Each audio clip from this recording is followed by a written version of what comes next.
يا استين نقضي استين ما نقضي على جيد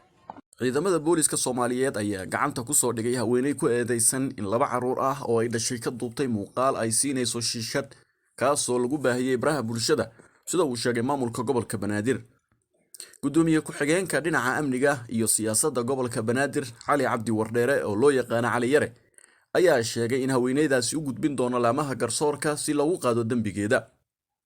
labadan caruur oo da'dooda lagu qiyaasay 4 ilaa 5 jir ayaa muuqaalkooda si weyn u qabsaday baraha bulshada ayadoo dadka aad uga xumaadeen in ilmo inta la eg lagu barbaariyo maandooriyaha muuqaalkan ay ka duubtay haweeneydan la sheegay inay dhashay labadan caruur ayaa wuxuu argagax galiyay bulshada Soomaalida kuwaas oo siyaabo kala duwan uga falceliyay kana mideysnaa in sharciga la horgeeyo hooyada ku takrifashay ubadkeeda arrintan ayaa imaanaysa xilli dawladda federaalka bilooyinkii dambe bilowday howlgalo ka dhana maandooriyaha iyadoo ay samaysay goob lagu dhaqan celiyo dadka isticmaala isla markaana xareysay boqolaal caruur ah oo wadooyinka caasimadda ku isticmaali jiray maandooriyaha haddaba dhamayso muuqaalkan oo muujinaya ciidamada booliska Soomaaliyeed oo wareysanaya maamadaas iyo dadkii markaa ku sugnaa guriga xilliga ay dhacdada dhacisay arrintan ayaa noqotay tii ugu hadalhaynta badneed baraha bulshada Soomaalida ay isticmaasho TikTok يقدر ولا يقدر أساس ميلي وإنا ما باركنا وقنع بالكل ما كان يا بهاي ما بارك أنا كسبور بقولنا بحيرة فاصلة ولا إلما TikTok فارم زيو كريت بالي ده ساي ما بارك مكان فري بارك لا تقجرا مركز جوبس يسمى جوبنا وجب أنا وجينا سنت حيينا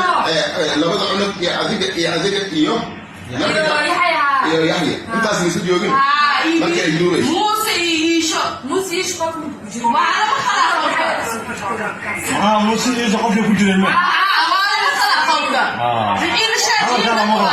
جيم تبغى إن شاء الله إن أطلق يا حتى فاضل ويشوف يا الماء TikTok ما يوقف عيالنا والله وبلا طلع شكرا بدينا معنا فوسة والله بدينا اسم كلا تنصور يا سينا إن أنا خيانة ميا سيري ليش هذه لا بد حبوا الروكا يا سكال عليك مايا هذه الشيء صار عنده بيتا سوخات ولا كأ وأي خاتم ما يسخان شيء صراحة مركز لا بد أن الروح كالعب يا لها هذه الشيء صار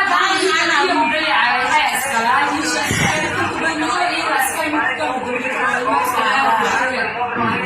كان ما تفعل هذا يا بنت سكال من إلى سكال أنا ولا كأ سوخات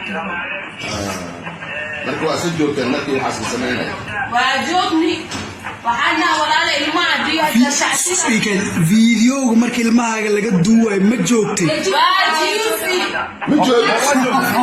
wallahi waa jiifi kalilla darsi subax uu shaqaayo ahay ma joogin aad ma arkaynin markii laga duway ma arkaynin qofka heesta bilaawa ilmaha